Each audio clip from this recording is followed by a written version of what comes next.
பாவம், கிறிஸ்துவின் குணங்கள் இல்லாவிட்டால் அந்த மனிதன் தேவனுக்காக எதை செய்தாலும் தேவன் அதை அங்கீகரிக்க மாட்டார்.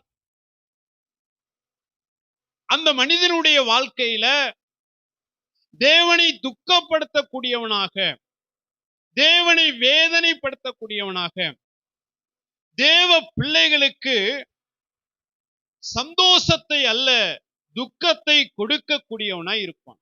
துக்கத்தை கொடுக்கக்கூடியவனாய் இருப்பான். கிறிஸ்துவின் சிந்தை முக்கியம். ஆமென். அல்லேலூயா. நீங்க புதிய ஏற்பாட்டு சவுல் பழைய ஏற்பாட்டு நியாய பிரமாணத்தின்படி பக்தி வைராக்கியம் உள்ளவர், நியாய பிரமாணத்தை அறிந்தவர், தேவனுக்காக வாழக்கூடியவர். ஆனால் அவர் பிதாவாகிய தேவன் அனுப்பின அந்த மேசியாவை அறிந்து கொள்ளவில்லை, அந்த கிறிஸ்துவை அறிந்து கொள்ளவில்லை, கிறிஸ்துவை அண்டிக் கொள்ளவில்லை, கிறிஸ்துவை ஏற்றுக்கொள்ளவில்லை. ஆகவே அந்த பவுலுக்குள்ள கிறிஸ்துவின் சிந்தை இல்ல, கிறிஸ்துவனுடைய சுபாவம் இல்லை. இந்த பவுல் சவுலா இருக்கக்கூடிய நாட்கள்ல பக்தி வைராக்கியம் உள்ளவர் தான், நியாய பிரமாணத்தை அறிந்தவர், தேவனுக்காக செயல்படக்கூடியவர். ஆனால் அவருடைய வாழ்க்கை தேவனை துக்கப்படுத்தக்கூடியதாக, தேவனை வேதனைப்படுத்தக்கூடியதாக, அநேக தேவ பிள்ளைகளுக்கு சந்தோஷத்தை அல்ல துக்கத்தையும் வேதனையும் கொடுக்கக்கூடியவனாய் இருந்தார். சவுலுடைய மரணத்துக்கு மன்னிக்கும், ஸ்தேவானுடைய அந்த மரணத்துக்கு மிக முக்கியமான காரணம் யார் அப்படின்னா சவுல் தான். அது காரணம் என்ன அப்படின்னா, கிறிஸ்துவை ஏற்றுக்கொள்ளல, கிறிஸ்துவை அண்டிக் கொள்ளல, கிறிஸ்துவை ஆராதிக்கவில்லை. ஆகவே கிறிஸ்துவின் சிந்தை இல்ல, கிறிஸ்துவின் சுபாவம் இல்லை, கிறிஸ்துவின் சுபாவம் இல்லை. ஒரு நாள் தமஸ்கு வீதியில ஆண்டவராய் இயேசு கிறிஸ்து நேரடியாக அவரை சந்தித்தார். அவரை சந்தித்து அவரை பார்த்து கேட்கக்கூடிய கேள்வி என்ன? வாசிங்கள். அப்போஸ்தலர் நடபடிகள் 9ஆம் அதிகாரம். சவுலே சவுலே ஏன் என்னை துன்பப்படுத்துகிறாய்?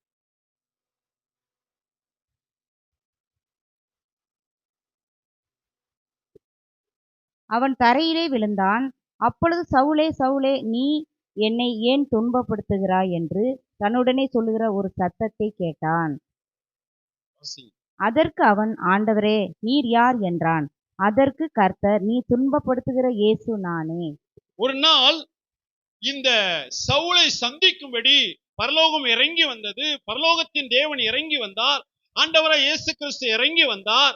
அந்த சவுலை சந்தித்து கேட்கிறார், சவுலே சவுலே ஏன் என்னை துன்பப்படுத்துகிறாய்? நீ துன்பப்படுத்துகிற இயேசு நானே.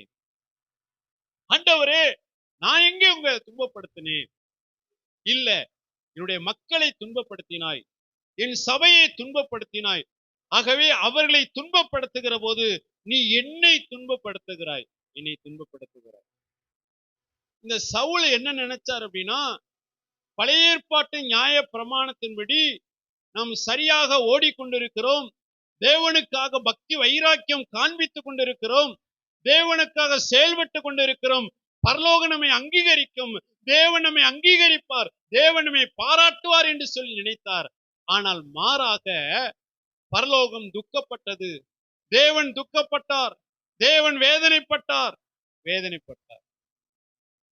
ஒரு மனிதனுக்குள்ள கிறிஸ்துவின் சிந்தை வராத வரை கிறிஸ்துவின் சுபாவம் வராது. கிறிஸ்துவின் சுபாவம் வராத வரை இந்த உலகத்துல தேவனுடைய திட்டத்தை, பிதாவுடைய சித்தத்தை நிறைவேற்ற முடியாது, நிறைவேற்ற முடியாது, நிறைவேற்ற முடியாது.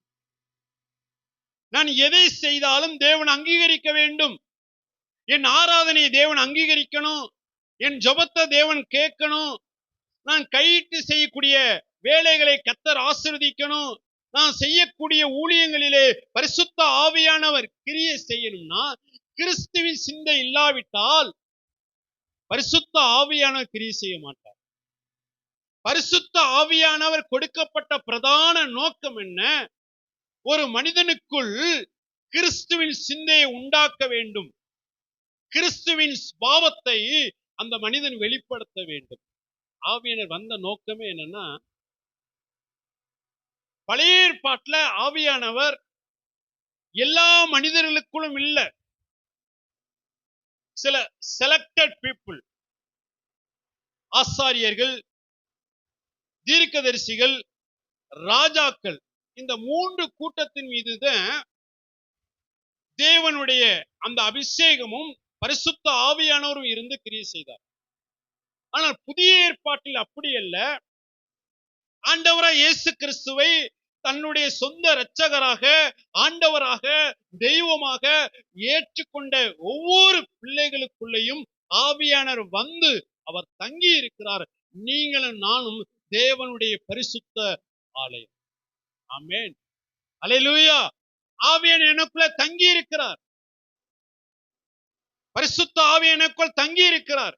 பழைய ஏற்பாட்டுல அவ்வப்போது வந்து போவார். ஆனால் புதிய ஏற்பாட்டுல நிரந்தரமாக உங்களுக்குள்ளே எனக்குள்ளே அவர் தங்கி இருக்கிறார். ஆவியானவர் எனக்குள் தங்கி இருப்பதின் பிரதான நோக்கம் என்ன?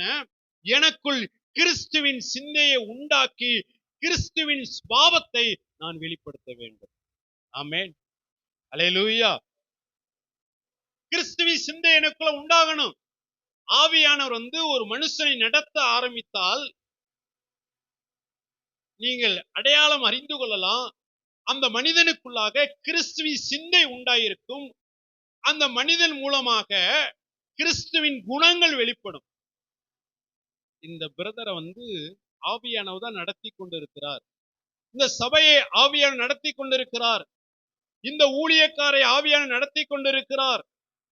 இந்த தேவ மனுஷனை ஆவியானவர் நடத்தி கொண்டிருக்கிறார் என்பதற்கு பிரதான அடையாளம் என்ன? ஒருவேளை நம்ம போடக்கூடிய நல்ல ஒயிட் ட்ரெஸ்ஸா, அல்லது நம்ம பாடக்கூடிய பாடலா, ஜெபிக்கக்கூடிய ஜெபமா, அல்லது நாம் அறிந்து கொண்ட அந்த வேதத்தினுடைய ஞானமா என்று சொன்னால் இதெல்லாம் தேவை. ஆனால் மிக முக்கியமான ஒரு அடையாளம் உண்டு. என்ன அடையாளம் என்று சொன்னால், எனக்குள் கிறிஸ்துவின் சிந்தை உண்டாகி கிறிஸ்துவின் சுபாவத்தை வெளிப்படுத்தக்கூடியவனா இருக்கு. ஆமென், அல்லேலூயா. அதனாலதான் ஆண்டவராய் இயேசு கிறிஸ்து சொல்லுகிற போது, உங்கள் கனிகளினாலே, அவர்களுடைய கனிகளினாலே அவர்களை அறிவீர்கள்.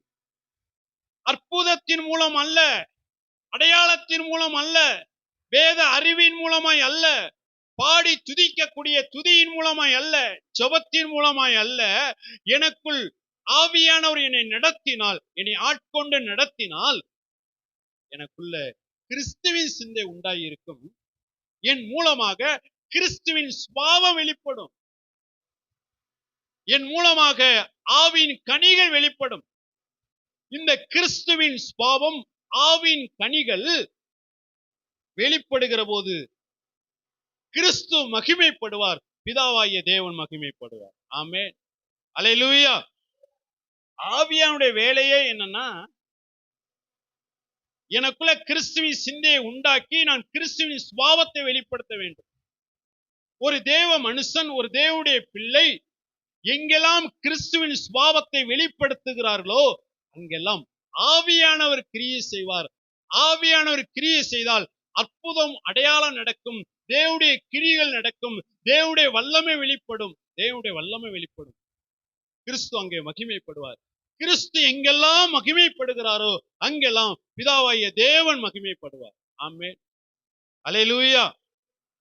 ஆகவே நான் துதித்தாலும், ஆராதித்தாலும், ஜெபித்தாலும், நான் எந்த ஒரு காரியத்தை செய்தாலும் நான் கிறிஸ்துவின் சிந்தையோடு, கிறிஸ்துவின் சுபாவத்தோடு நான் செய்தால் மாத்திரமே பிதாவாகிய தேவன் அதை அங்கீகரிப்பார். இல்லை என்று சொன்னால் நம்முடைய ஆராதனை வீணாய் போய்விடும். நம்முடைய ஜெபம் என்பது வீணாய் போய்விடும். இந்த கூரையை கூட தாண்டாது. ஆகவேதான் ஆண்டவராய் இயேசு கிறிஸ்து சொல்லுகிற போது, யோவான் சுவிசேஷம் 12ஆம் அதிகாரம் 26வது வசனத்தை வாசியுங்கள்.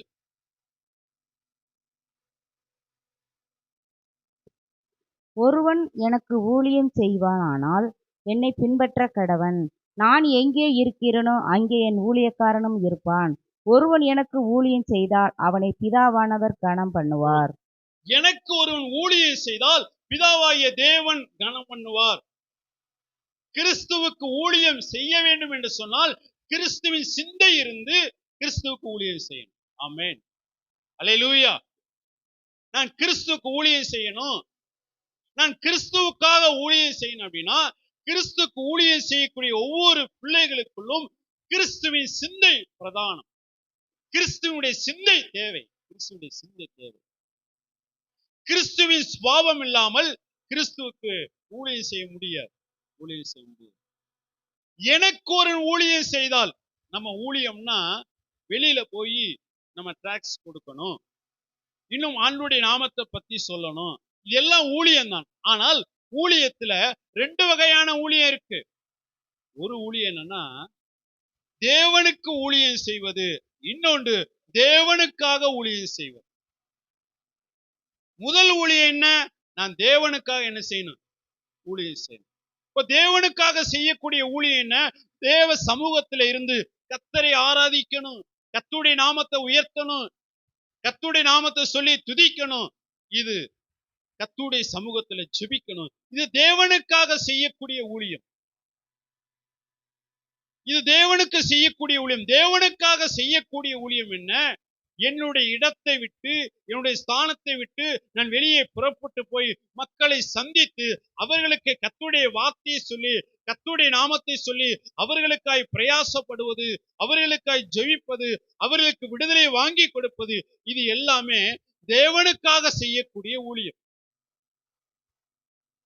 தேவனுக்கு ஊழியம் செய்யாம தேவனுக்காக ஊழியம் செய்ய முடியாது. ஆண்டவராய் இயேசு கிறிஸ்து சீசர்களை 3 வருஷ காலம் தன்னோடு கூட வைத்திருந்தார். எதற்காக என்று சொன்னால் அவர்கள் தேவனுக்கு ஊழியம் செய்யும்படி, இரண்டாவது தேவனுக்காய் ஊழியம் செய்யும்படி அவர்கள் உருவாக்கப்பட வேண்டும், பயிற்றுவிக்கப்பட வேண்டும். ஆமென். அல்லேலூயா. அதனாலதான் 3 வருஷ காலம் ஒரு பிசாசு பிடித்த மனிதனுக்கு ஆண்டவராய் இயேசு கிறிஸ்து தேடி போய் விடுதலை கொடுக்கிறார். லேகியோன் பிசாசு பிடித்திருந்த ஒரு மனிதனுக்கு தேடி போய் என்ன செய்யறாருன்னா ஒரு விடுதலை கொடுக்கிறார். அந்த மனிதன் சொல்லுகிறான், ஆண்டவரே, நான் மறுபடியும் என்னுடைய இந்த கிராமத்துக்கோ பட்டணத்துக்கோ போக விரும்பல, நான் எப்பொழுதும் உம்மோடு கூட இருக்க விரும்புகிறேன் அப்படின்னு சொல்லி தன்னுடைய விருப்பத்தை சொல்லுகிறான். ஆண்டவராய் இயேசு கிறிஸ்து, இல்ல, நீ போய் தேவன் உனக்கு இறங்கி செய்ததை உன்னுடைய உறவினர்களுக்கு சொல்லு, உன் கிராமத்துக்கு சொல்லு என்று சொல்லி அவனை உடனே ஊழியத்தை கொடுத்து அனுப்பிவிட்டார். ஆனால் இந்த 3 வருஷம் 12 சீசர்களை தெரிந்தெடுத்து இந்த 3 வருஷ காலம் எல்லா சூழ்நிலையிலும், எல்லா நெருக்கடியிலும், எல்லா நேரத்திலும் தன்னோடு கூட வைத்திருந்தார். எதற்கென்று சொன்னால் இவர்கள் தேவனுக்கு ஊழியம் செய்ய கற்றுக்கொள்ள வேண்டும், தேவனுக்காக ஊழியம் செய்ய கற்றுக்கொள்ள வேண்டும். இவர்களுக்குள் கிறிஸ்துவின் சிந்தை உண்டாகணும், கிறிஸ்துவுடைய சுபாவம் உருவாகணும், இவர்கள் உலகத்தை கலக்கக்கூடியவர்களாய் மாறணும். ஆமென். அல்லேலூயா. ஒரு மனிதன் கர்த்தரை ஆராதிக்கலாம், ஜெபிக்கலாம், ஆலய கூடுகையில பங்கெடுக்கலாம். ஆனால் ஒரு மனிதனுக்குள் கிறிஸ்துவின் சிந்தை உண்டாகவில்லை என்று சொன்னால் அந்த மனிதன் ஒரு குறிப்பிட்ட நாட்களில் உலகத்தோடு கலந்து விடுவான். ஆனால் ஒரு மனிதனுக்குள்ள கிறிஸ்துவின் சிந்தை இருக்கும் என்று சொன்னால் அவன் உலகத்தோடு கலக்கக்கூடியவன் அல்ல, உலகத்தை கலக்கக்கூடியவன். ஆமென். அல்லேலூயா. தூங்குற அல்லேலூயா சொல்லுவோம்.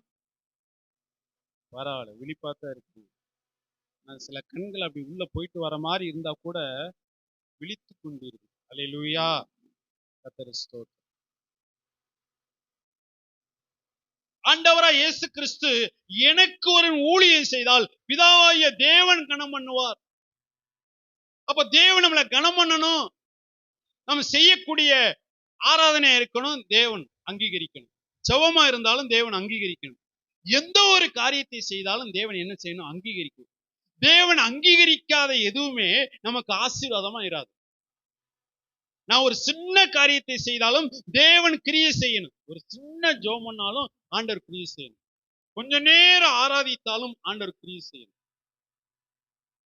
ஆண்டவர் கிரியை செய்யாத எதுவுமே எனக்கும் ஆசீர்வாதம் இல்லை, மற்றவர்களுக்கும் அது ஆசீர்வாதம் இல்லை. நமக்கு ஒரு ஏக்கம் தேவை, தாகம் தேவை. ஏதோ கடமைக்காக வந்து ஆராதிக்கிறோம், ஏதோ சத்தியத்தை அறிந்து கொண்டோம், உபதேசத்தை அறிந்து கொண்டோம், ஜெபிக்கிறோம். இல்ல, ரிசல்ட் என்ன? என்னுடைய ஆராதனையை தேவன் அங்கீகரிக்கிறாரா? என் ஜெபத்தை தேவன் அங்கீகரிக்கிறாரா? நான் எந்த ஒரு காரியத்தை செய்தாலும் தேவன் அதை அங்கீகரிக்கிறாரா? தேவனுடைய கிரியைகளை பார்க்க முடியுதா? தேவனுடைய மகிமையை பார்க்க முடியுதா என்று சொல்லி ஒரு ஆவிக்குரியவன் எல்லாவற்றையும் ஆராய்ந்து நிதானிக்க கடவுள். ஆமென். அல்லேலூயா. 2 மணி நேரம் ஜெபம் பண்ணும் பிரதர், 1 மணி நேரம் ஜெபம் பண்ணும் பிரதர், 3 மணி நேரம் ஆராதிச்சோம் பிரதர். நல்லது. ஒரு தேவ பிள்ளை மணிக்கூர் கணக்காக ஆராதிக்கணும், மணிக்கணக்காக ஜெபிக்கணும். கண்டிப்பாக நீங்க ஆராதனையில வளரணும், ஜெபத்துல வளரணும், ஊழியத்துல வளரணும், எல்லாவற்றிலும் வளரணும். ஆனால் நாம் செய்யக்கூடிய எல்லாவற்றையும் தேவன் அங்கீகரித்து நம்மை கனப்படுத்த வேண்டும் என்று சொன்னால் நமக்குள்ள கிறிஸ்துவின் சிந்தை, கிறிஸ்துவுடைய சுபாவம் வெளிப்படும். ஆமென். அல்லேலூயா. கிறிஸ்துவுடைய சுபாவம் வெளிப்படும். கிறிஸ்துவின் சுபாவம் வெளிப்படும். ஆகவேதான் பவுல் பிலிப்பியர் சபைக்கு எழுதுகிற போது பிலிப்பியர் 2ஆம் அதிகாரம் 5வது வசனத்தை வாசிப்போம். கிறிஸ்து இயேசுவில் இருந்த சிந்தையே உங்களிலும் இருக்க கடவது. கிறிஸ்து இயேசுவில் இருந்த சிந்தையே உங்களிலும் இருக்க கடவுது. இது இருக்கலாம், இல்லாமலும் போகலாம், முடிந்தால் இருக்கலாம் அப்படிங்கிறது இல்ல. கண்டிப்பாக பவுல் ஒரு கட்டளையாக எழுதுகிறார். கண்டிப்பாக ஒவ்வொரு சபைக்குள்ளும் கிறிஸ்துவின் சிந்தை இருக்க வேண்டும். தேவனை ஏற்றுக்கொண்ட ரட்சிக்கப்பட்ட ஒவ்வொரு பிள்ளைகளுக்குள்ளும் கிறிஸ்துவின் சிந்தை இருக்க வேண்டும். ஏன்னு சொன்னால் அவர் தன்னுடைய அனுபவத்தை எழுதுகிறார். நான் ஒரு காலத்தில் கிறிஸ்துவை அண்டிக் கொள்ளல, கிறிஸ்துவை ஏற்றுக்கொள்ளல, எனக்குள்ள கிறிஸ்துவின் சிந்தை இல்ல, கிறிஸ்துவின் சுபாவம் இல்ல. நான் தேவனை துக்கப்படுத்தக்கூடியவனாக, வேதனைப்படுத்தக்கூடியவனாக, அநேக பிள்ளைகளுக்கு கண்ணீரை வரவழைக்கக்கூடியவனாய் இருந்தேன். ஆனால் என்றைக்கு எனக்குள்ள கிறிஸ்துவின் சிந்தை உண்டானதோ, என்றைக்கு என்னுடைய வாழ்க்கையில ஆண்டவராய் இயேசு கிறிஸ்துவை நான் ஏற்றுக்கொண்டு ரட்சிக்கப்பட்டு அபிஷேகத்தை பெற்று நான் கிறிஸ்துவின் சிந்தையோடு தேவனுக்காய் செயல்படுகிற போது தேவன் என்னுடைய ஊழியத்தை தேவன் அங்கீகரித்தார்.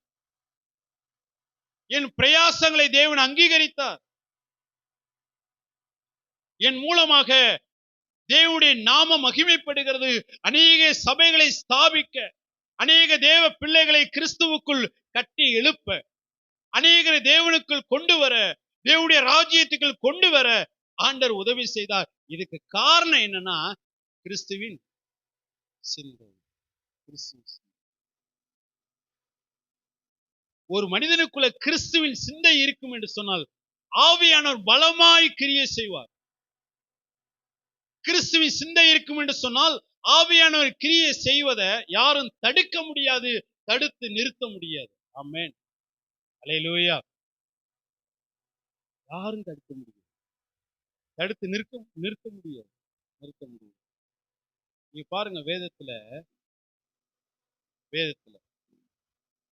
அநேக நேரத்துல ரட்சிக்கப்பட்ட பிள்ளைகளா இருந்தா கூட அங்கு கிறிஸ்துவின் சிந்தையை காணும், மாறாக உலகத்தின் சிந்தை இருக்கு. அந்த உலகத்துக்குரிய சிந்தை, உலக மனிதனுக்குரிய சிந்தை தான் இன்னைக்கு சபைக்குள்ள இருக்கு. அநேக பரிசுத்தவான் சொல்லுவார்கள், சபையின் போக்கு உலகத்தின் போக்காய் மாறணும். ஆனால் இன்றைக்கு உலகத்தின் போக்கு சபையின் போக்காய் மாறியது. இந்த சபைக்கு தேவன் வைத்திருக்கக்கூடிய மகிமை என்ன, தேவன் வைத்திருக்கக்கூடிய கிருபை என்ன, தேவன் வைத்திருக்கக்கூடிய அபிஷேகம் என்ன அப்படின்னா, இந்த சபை உலகத்தில் ஒரு மனிதனுக்கு எந்த பிரச்சனை வந்தாலும் தீர்வை கொடுக்கக்கூடிய மிக முக்கியமான ஒரு அமைப்பு தான் சபை. அல்லேலூயா. சபை சவால் விடணும். சவால் விடணும். நீ எங்க வேணாலும் போயிட்டு வா, ஆனால் விடுதலை குமாரன் விடுதலையாக்கினால் மெய்யாகவே விடுதலையாவீர்கள். என் இயேசுவினிடத்தில் தான் உனக்கு வேண்டிய விடுதலை உண்டு. நீ இயேசுவினிடத்தில் வருகிற போது, நீ சபைக்குள் வருகிற போது உனக்கு விடுதலை உண்டு. ஆனா இன்னைக்கு மாறாக சபை என்ன செய்யுது அப்படின்னா, சபையில இருக்கக்கூடிய மக்கள், சபையில இருக்கக்கூடியவர்கள் விடுதலையை தேடி இன்னைக்கு உலகத்துல பல இடங்களுக்கு அலைந்து கொண்டிருக்கிறார்கள். காரணம் என்ன? ஜெபம் இருக்கு, ஆராதனை இருக்கு, திரளான கூட்டம் இருக்கு, ஆனால் கிறிஸ்துவின் சிந்தை இல்லை. கிறிஸ்துவின் சிந்தை இல்லை. கிறிஸ்துவின் சிந்தைய இன்னைக்கு பார்க்க முடியல. ஆனால் தேவன் பரிசுத்த ஆவியானவர் ஒரு தேவ பிள்ளைகளிடத்தில் அவர் எதிர்பார்க்கக்கூடிய காரியம் கிறிஸ்துவின் சுபாவம் வெளிப்பட வேண்டும். கிறிஸ்துவின் சிந்தை வெளிப்படணும். கிறிஸ்துவின் சிந்தை வெளிப்படணும். இன்னைக்கு அப்படிப்பட்ட கிறிஸ்துவின் சிந்தையை பார்க்க முடியல. மணிக்கூர் கணக்காக மக்கள் ஜெபித்துக் கொண்டிருக்கிறார்கள், தொடர்ந்து ஆராதித்துக் கொண்டிருக்கிறார்கள், உபவாசித்து ஜெபிக்கிறார்கள், தேசத்துக்காய் ஜெபிக்கிறார்கள். ஜெபிக்கிற கூட்டம் எழும்பிக் கொண்டே இருக்கு. கர்த்தருக்கு ஸ்தோத்திரம். நல்லது, நல்லது. இன்னும் ஜெபிக்கிற பிள்ளைகள் எழும்புவார்களாக. தேவனை துதிக்கிற பிள்ளைகள், தேவனை ஆராதிக்கிற பிள்ளைகள் எழும்புவார்களாக. ஆனால் தேசத்தில் மாற்றத்தை பார்க்க முடியல. ஆவியானவருடைய கிரியைகள் எங்கேயோ ஒரு இடத்தில் இருக்கு. எங்கேயோ ஒரு இடத்துல. தேவனை துதிக்கக்கூடிய எல்லா இடத்திலும் இல்ல, தேவனை ஆராதிக்கக்கூடிய எல்லா இடத்திலும் இல்ல, எங்கேயோ ஒரு இடத்துல ஆவியானவர் கிரியை செய்வார். ஆனால் நீங்க ஆதி திருச்சபையில அப்போஸ்தலர் நாட்கள்ல பவுல் சொல்வதை போல எங்களுக்கோ கிறிஸ்துவின் சிந்தை உண்டாயிருக்கு. அப்போஸ்தலர்கள் கிறிஸ்துவின் சிந்தையோடு ஊழியம் செய்தார்கள், கிறிஸ்துவின் சுபாவத்தோடு ஊழியம் செய்தார்கள். அவர்கள் ஊழியம் செய்த இடங்கள்ல பரிசுத்த ஆவியானவர் கிரியை செய்து பலத்த அற்புதத்தை அடையாளத்தை செய்தார். அல்லேலூயா. எல்லா இடங்களிலும், எந்த இடத்திலும் அப்போஸ்தலர்கள் தோற்று போகல, ஆதி திருச்சபை தோற்று போகல. எல்லா இடங்களிலும் பரிசுத்த ஆவியானவர் பலமாய் கிரியை செய்தார். பரிசுத்த ஆவியானுடைய கிரியைகள் பலமாய் இருந்துச்சு. அப்போஸ்தலர் நடபடிகள் 16ஆம் அதிகாரம் 25வது வசனத்தை வாசிங்க. நடுராத்திரியிலே பவுலும் சீலாவும் ஜெபம் பண்ணி தேவனை துதித்து பாடினார்கள். காவலில் வைக்கப்பட்டவர்கள் அதை கேட்டுக்கொண்டிருந்தார்கள். கர்த்தருடைய நாமம் மகிமைப்படுவதாக. கர்த்தருடைய ஊழியத்தை செய்து கொண்டு வந்த இந்த பவுலும் சீலாவும் சில விரோதிகள் மூலமாக அவர்கள் சிறையிலே அடைக்கப்பட்டார்கள். அந்த சிறைச்சாலையில நடு இரவில் என்ன செய்தார்கள்? ஜெபம் பண்ணி பாடி துதித்தார்கள். 2 பேரு கட்டப்பட்ட நிலையில இருக்கிறாங்க. இந்த கட்டப்பட்ட நிலையிலும் தங்கள் தேவனை முறுமுறுக்கல, தேவனை குற்றப்படுத்தல, துதிக்காம இருக்கல, ஜெபிக்காம இருக்கல. அந்த இரவு நேரத்துல அவர்கள் துதிக்க ஆரம்பித்தார்கள், ஜெபிக்க ஆரம்பித்தார்கள். பரலோகம் அதை பார்த்து கொண்டு அமைதியாக இருந்தது. பரலோகம் இறங்கி வந்தது. பரலோகத்தினுடைய மகிமை இறங்கி வந்தது. பரலோகத்தினுடைய கிரியைகள் இறங்கி வந்தது. சிறைச்சாலையின் அஸ்திவாரங்கள் அசையக்கூடிய அளவுக்கு தேவனுடைய வல்லமை இறங்கி வந்துச்சு. ஆமென். அல்லேலூயா. சிறைச்சாலைக்காரன் ஓடி வந்து, ஆண்டவமாரே, நாங்க ரட்சிக்கப்படுவதற்கு என்ன செய்யணும்? அந்த பவுலுக்கும் சீலாவுக்கும் முன்பாய் விழுந்து, நாங்க ரட்சிக்கப்படுவதற்கு என்ன செய்யணும்? தங்களை தாழ்த்தி கேட்டார்கள். அந்த சிறைச்சாலைக்குள்ள தேவனுடைய வல்லமை, தேவனுடைய மகிமை இறங்கி வந்ததுக்கு காரணம் என்ன? அவர்கள் கிறிஸ்துவின் சிந்தையோடு, கிறிஸ்துவின் சுபாவத்தோடு அவர்கள் பாடி துதித்தார்கள், ஜெபித்தார்கள். பரலோகம் இறங்கி வந்தது, ஆவியானவர் கிரியை செய்தார். ஆமென். அல்லேலூயா. கர்த்தருக்கு ஸ்தோத்திரம். அப்போஸ்தலர் நாட்கள்ல அவர்கள் கிறிஸ்துவின் சிந்தையோடு ஊழியம் செய்தார்கள். அவர்கள் எந்த இடத்தில் ஜெபித்தார்களோ, எந்த இடத்தில் துதித்தார்களோ, எந்த இடத்தில் கர்த்தருடைய நாமத்தை உயர்த்தினார்களோ, அங்கே பரலோகம் அமைதியா இருக்கல்ல, பரலோகம் சும்மா இருக்கல. பரிசுத்த ஆவியானவர் தன் வல்லமைகளை பலமாய் கொண்டு வந்தார், கிரியை செய்தார். அற்புதம் அடையாளத்தின் மூலமாய் வசனத்தை உறுதிப்படுத்தினார். அநேகர் முழங்கால் படியிட்டு கேட்டாங்க, ரட்சிக்கப்படுவதற்கு நாங்க என்ன செய்யணும்? அன்னைக்கு 2 பேரு ஜெபம் பண்ணி பரலோகம் இறங்கி வந்தது, பரலோகத்துடைய மகிமை இறங்கி வந்தது, பரலோகத்துடைய கிரியைகள் இறங்கி வந்தது. ஆனால் இன்றைக்கு எத்தனையோ மக்கள் கூடி ஜெபிக்கிறார்கள், எத்தனையோ மக்கள் ஆராதிக்கிறார்கள். சபைகள் பெருகிக் கொண்டே இருக்கு, கிறிஸ்தவர்கள் பெருகிக் கொண்டே இருக்கிறார்கள். இன்னும் சபைகள் பெருக வேண்டும், இன்னும் கிறிஸ்தவர்கள் வளர வேண்டும், அநேக மக்கள் ரட்சிக்கப்பட வேண்டும். ஆனால் பரிசுத்த ஆவியானவர் நம்முடைய ஊழியத்துல, நம்முடைய வாழ்க்கையில, தனிப்பட்ட ஜீவியத்துல அவர் கிரியை செய்யும். ஆமென். அல்லேலூயா. ஏன் அதிகமாக அந்த பரிசுத்த ஆவியானவருடைய கிரியைகளை பார்க்க முடியல அப்படின்னா, கிறிஸ்துவின் சிந்தை இல்ல, கிறிஸ்துவின் சுபாவம் இல்ல. அந்த கிறிஸ்துவின் சிந்தை, கிறிஸ்துவின் சுபாவம் இல்லாதனால ஆவியானவர் கிரியை செய்யாமல் அமைதியாக இருந்து விடுகிறார். அவர் கிரியை செய்யறது இல்லை, அமைதியா இருந்துகிறார். அப்போஸ்தலர்கள் மாத்திரமல்ல, ஆதி திருச்சபையை பாருங்க. நீங்க அப்போஸ்தலர் நடவடிக்கைகள் 4ஆம் அதிகாரம் 31வது வசனத்தை வாசிங்க. அவர்கள் ஜெபம் பண்ணின போது அவர்கள் கூடியிருந்த இடம் அசைந்தது. அவர்கள் ஜெபம் பண்ணின போது, ஆதி திருச்சபை ஜெபம் பண்ணின போது அவர்கள் இருந்த இடம் அசைந்தது. அவர்கள் இருந்த இடம் அசைந்தது.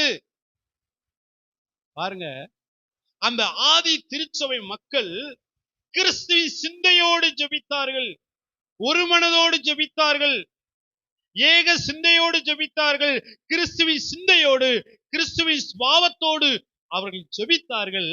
அவர்கள் கூடி இருந்த இடம் அசைந்தது. அதை பார்த்த மற்றவர்களுக்குள்ளே இவர்களை குறித்த பயம் உண்டாச்சு. ஆமென். அல்லேலூயா. சபையை பார்த்தா பயம், தேவ பிள்ளைகளை பார்த்தா பயம், தேவனை ஆராதிக்கிற பிள்ளைகளை பார்த்தா பயம். ஏன்னு சொன்னால், இவர்கள் கிறிஸ்துவின் சிந்தையோடு ஆராதிக்கிறார்கள், கிறிஸ்துவின் சிந்தையோடு ஜெபித்துக் கொண்டு இருக்கிறார்கள். பரலோகம் அமைதியா இல்ல, பரலோகம் இறங்கி செயல்படுவதை அநேகருடைய கண்கள் பார்த்தது, சுற்றி இருக்கக்கூடிய எல்லாருடைய கண்கள் பார்த்தது, ஆச்சரியமா இருந்தது. ஆகவே இவர்களை குறித்த பயமும் நடுக்கமும் உண்டானது. அன்றைக்கு ஒவ்வொரு இடங்களிலுமே சபையை பார்க்கிற போது, தேவனுடைய ஊழியர்களை பார்க்கிற போது பயந்தார். இவர்களுக்குள்ளே விசேஷித்த ஒரு வல்லமை இருக்கு, விசேஷித்த கிருபை இருக்கு. இவங்க ஜெபம் பண்ணா அற்புதம் நடக்குது, இவங்க ஜெபம் பண்ணா சிறைச்சாலின் கதவுகள் உடையுது என்று சொல்லி அவர்கள் அதை பார்த்தார்கள், அறிந்தார்கள், கேள்விப்பட்டார்கள். அவர்கள் இவர்களை பார்த்து, ஆதி திருச்சபை பார்த்து, ஊழியர்களை பார்த்து நடுங்கினார். ஆமென். அல்லேலூயா. இன்னைக்கு பாத்தீங்கன்னா நம்முடைய குடும்பத்துல மற்றவங்களை பார்த்துதான் நடுங்கிட்டு இருக்கு. இன்னைக்கு சுத்தி இருக்கிறவங்களை பார்த்து நடுங்கிட்டு இருக்கு. ஆனால் நாம் ரட்சிக்கப்பட்டு எத்தனையோ வருஷம் ஆச்சு, அபிஷேகம் பெற்று எத்தனையோ வருஷம் ஆச்சு. ஆனால் கிறிஸ்துவின் சிந்தை இல்ல, கிறிஸ்துவின் சுபாவம் இல்ல. ஆகவே ஆவியானவர் நம்முடைய வாழ்க்கையில அவர் கிரியை செய்யல, அவர் அமைதியா இருக்கிறார். ஆவியானவர் என்ன செய்யறாருன்னா அமைதியா இருக்கிறார். இன்னைக்கு நீங்க வேதத்துல வாசிச்சீங்கன்னா, ரட்சிக்கப்பட்ட தேவ பிள்ளைகளுக்குள்ளும் எப்படிப்பட்ட சிந்தை இருக்கு அப்படின்னா, கிறிஸ்துவின் சிந்தை ரொம்ப குறைவா இருக்கு. ஆனா உலகத்துக்குரிய சிந்தை, மனிதனுக்குரிய சிந்தை ரொம்ப மிகுதியா இருக்கு, பெருத்து இருக்கு. நீங்க ஒரு வசனத்தை வாசிங்கள். மத்தேயு சுவிசேஷம் 16ஆம் அதிகாரம் 21வது வசனம் தொடங்கி வாசிங்கள்.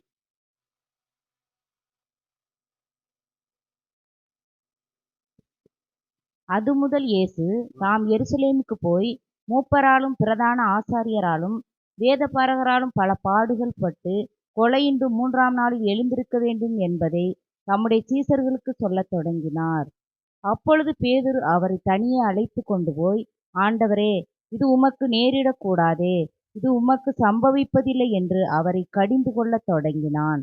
அவரோ திரும்பி பேதுருவை பார்த்து, எனக்கு பின்னாகப் போ சாத்தானே, நீ எனக்கு இடரலாயிருக்கிறாய். தேவனுக்கு ஏற்றவைகளை சிந்தியாமல் மனுஷருக்கு ஏற்றவைகளை சிந்திக்கிறாய் என்றார். ஆமென்.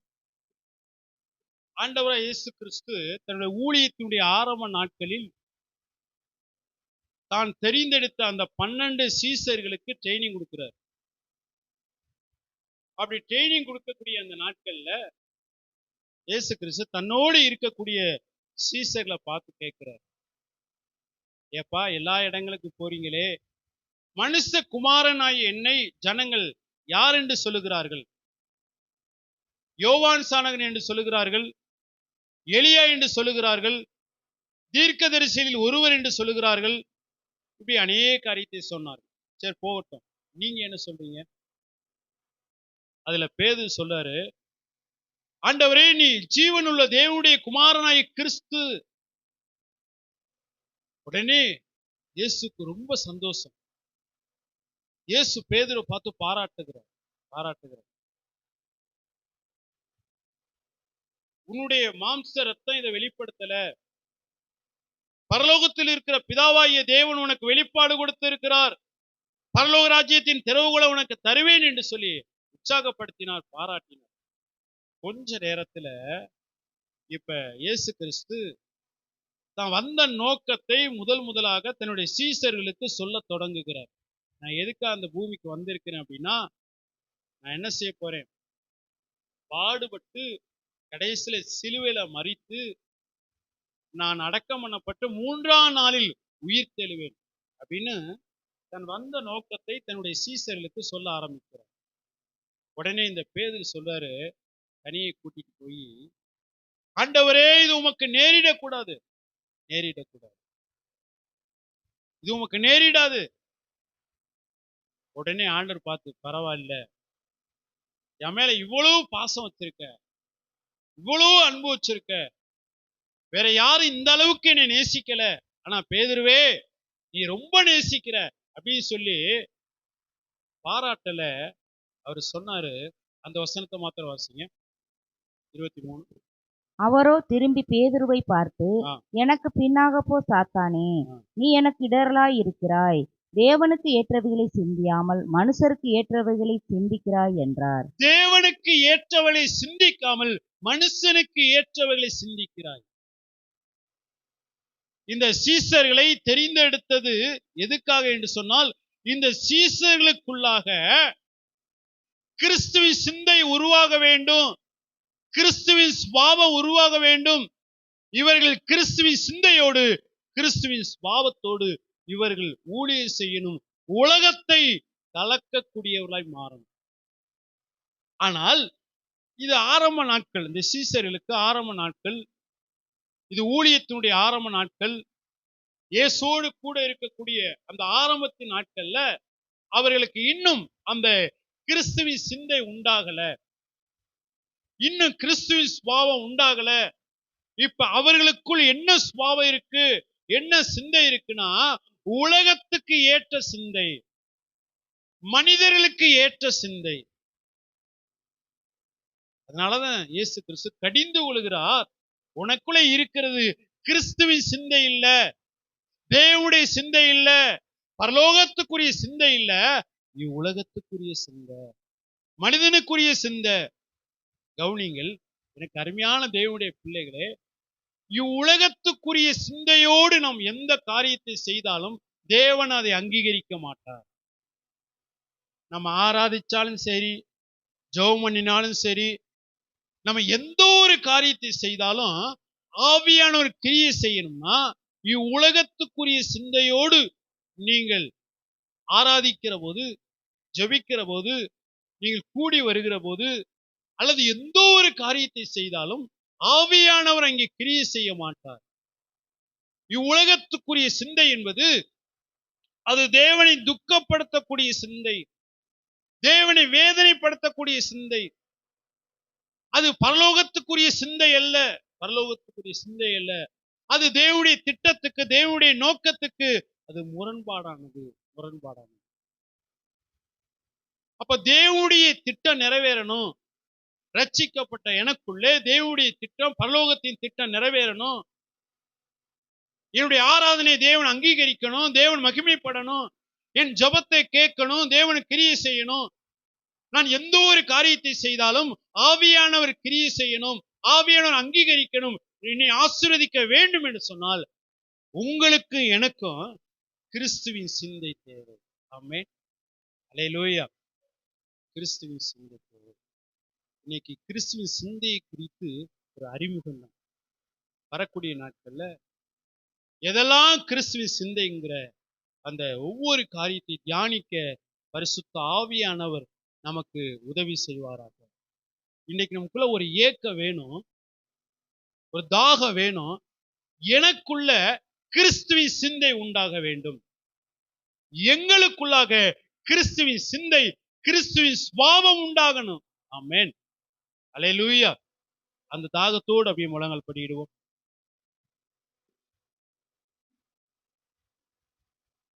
ஆமென். எல்லாரும் கேட்க போறோம், ஆண்டவரே நான் உம்மை ஏற்றுக்கொண்டு ரட்சிக்கப்பட்டிருக்கேன், அபிஷேகம் பண்ணப்பட்டிருக்கேன், என் மேல தேவனுடைய நோக்கம் உண்டு, தேவனுடைய திட்டம் உண்டு. ஆண்டவரே எனக்கு குறித்திருக்கிறதை நீ நிறைவேற்ற வேண்டும் என்று சொன்னால், என்னை குறித்த நோக்கங்கள் திட்டங்கள் தடையில்லாமல் நிறைவேற வேண்டும் என்று சொன்னால், உலகத்துக்குரிய சிந்தை அல்ல, உலக மனிதனுக்குரிய சிந்தை அல்ல, தேவனுக்குரிய சிந்தை எனக்கு தேவை. கிறிஸ்துவுக்குரிய சிந்தை எனக்கு தேவை. கிறிஸ்துவுக்கு சிந்தை எனக்கு தேவை. பவுல் சொல்வதை போல எங்களுக்கோ கிறிஸ்துவின் சிந்தை உண்டாயிருக்கு. கிறிஸ்துவின் சிந்தை உண்டாயிருக்கு. கிறிஸ்துவின் சிந்தையோடு ஒரு மனிதன் எதை செய்தாலும் ஆவியானவர் பலமாய் கிரியை செய்வார். ஆவியான் தன் வல்லமையை வெளிப்படுத்துவார், தன் மகிமையை வெளிப்படுத்துவார், தன் கிரியைகளை அவர் வெளிப்படுத்துவார். கிறிஸ்து அங்கே மகிமைப்படுவார். கிறிஸ்து எங்கெல்லாம் மகிமைப்படுகிறாரோ அங்கெல்லாம் பிதாவாகிய தேவன் மகிமைப்படுவார். பிதாவாகிய தேவன் மகிமைப்படுவார். பவுல் பிலிப்பியர் சபைக்கு எழுதுகிற போது, கிறிஸ்துவில் இருந்த சிந்தையே உங்களிலும் இருக்க கடவுது. ஆண்டவரே எனக்கு கிறிஸ்துவின் சிந்தையை கொடுங்கப்பா. என் குடும்பத்துக்கு கிறிஸ்துவின் சிந்தையை கொடுங்க. என் பிள்ளைகளுக்கு, என் சபைக்கு கிறிஸ்துவின் சிந்தை உண்டாகட்டும். ஆண்டவரே எங்களுடைய பிரயாசங்கள் விருதாவாய் போய்விடக் கூடாது. எங்கள் ஆராதனை விருதாவாய் போய்விடக் கூடாது. எங்க ஜெபம் விருதாவாய் போய்விடக் கூடாது. பரிசுத்த ஆவியானவர் கிரியை செய்ய வேண்டுமே. ஆவியானவருடைய கிரியைகளை பார்க்கணுமே. ஆவியானுடைய வல்லமையை பார்க்கணுமே. ஆவியானுடைய மகிமையை பார்க்கணுமே. கிறிஸ்துவின் சிந்தையை கொடுங்கப்பா. கிறிஸ்துவின் சிந்தையை கொடுங்க ஆண்டவரே. உலகத்துக்குரிய சிந்தை வேண்டாம், சராசரி மனிதனுக்குரிய சிந்தை வேண்டாம். எங்களுக்குள்ள ஒரு கிறிஸ்துவின் சிந்தையை தருவீரா. கிறிஸ்துவின் சிந்தையை தருவீரா. அப்போஸ்தலர் ஜெபித்த இடத்துல அசைவு உண்டானது. ஆதி திருச்சபை ஜெபித்த இடத்துல அசைவு உண்டானது. இந்த தேசத்துல, எங்க குடும்பத்துல, எங்க பட்டணத்துல ஒரு அசைவை பார்க்க விரும்புகிறோம். தேவனுடைய கிரியைகளை பார்க்க விரும்புகிறோம். தேவனுடைய வல்லமைகளை பார்க்க விரும்புகிறோம்.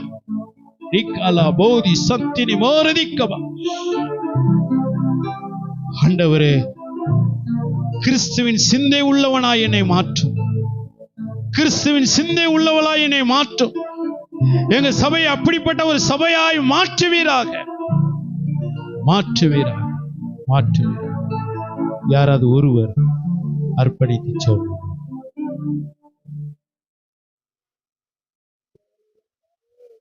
ஆண்டவரே, சொல்லப்பட்ட ஆண்டவரே, நாங்கள் கேட்ட இந்த வார்த்தையின்படி எங்கள் வாழ்க்கை மாறும்படி கர்த்தாவே நீர் கிறிஸ்துவின் சிந்தை எங்களுக்குள்ள வைப்பீராக. ஆண்டவரே, நாங்கள் ஆண்டவரே கிறிஸ்துவை வெளிப்படுத்தும்படி நாங்கள் கிறிஸ்துவின் சிந்தை உடையவர்களை வாழ எங்களுக்கு உதவி செய்வீராகப்பா. நாங்கள் எதை செய்தாலும் மனுஷருக்கென்று செய்யாமல், மனுஷருக்கென்று அந்த மாம்சத்துக்குரியவரை சிந்தியாமல் தேவனுக்குரியவரை சிந்திக்க எங்களுக்கு உதவி செய்வீராக. இயேசப்பா, ஸ்தோத்திரிக்கிறோம் ஆண்டவரே.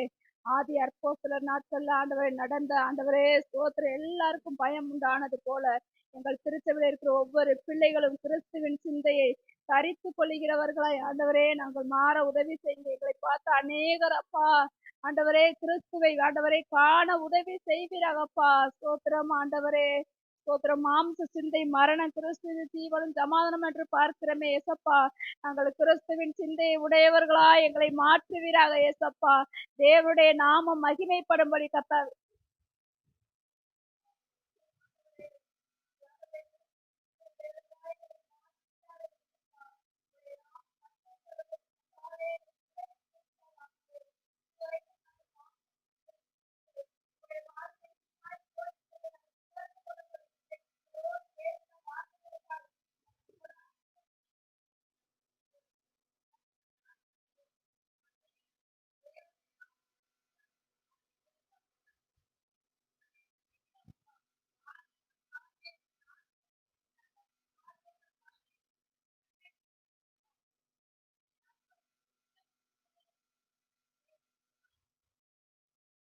ஆமென், ஆமென். நேசிக்கும் நல்ல பிதாவே, இந்த வேலைக்காக ஸ்தோத்திரம். எங்களுக்கு கிறிஸ்துவின் சிந்தை உண்டாயிருக்குங்கிற வாக்கின்படி ஆண்டவரே பவுல் தன்னுடைய அனுபவத்தை, தங்களுடைய அனுபவத்தை சபைக்கு ஆண்டவரே ஒரு அனுபவமாய் எழுதியிருக்கிறாரே, சாட்சியாய் எழுதியிருக்கிறாரே. ஆண்டவரே, நாங்களும் கூட ஆண்டவரே கிறிஸ்துவின் சிந்தையை தரித்து கொண்டவர்களாக, கிறிஸ்துவின் சிந்தை உள்ளவர்களாக, கிறிஸ்துவின் சுபாவமுடையவர்களாக எங்களை மாற்றுங்கப்பா.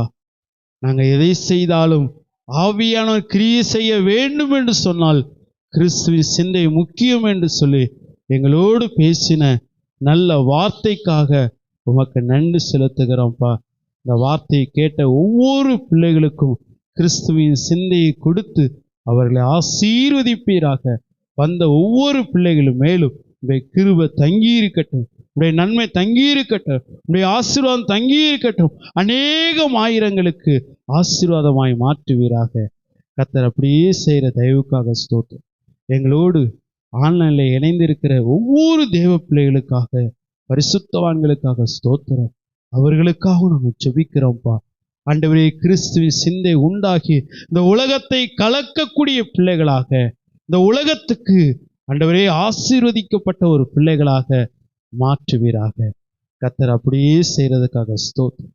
எங்களை தாழ்த்துகிற நீர் மாத்திரம் மையப்படும். இயேசு மூலம் ஜெபிக்கிறோம் நல்ல பிதாவே.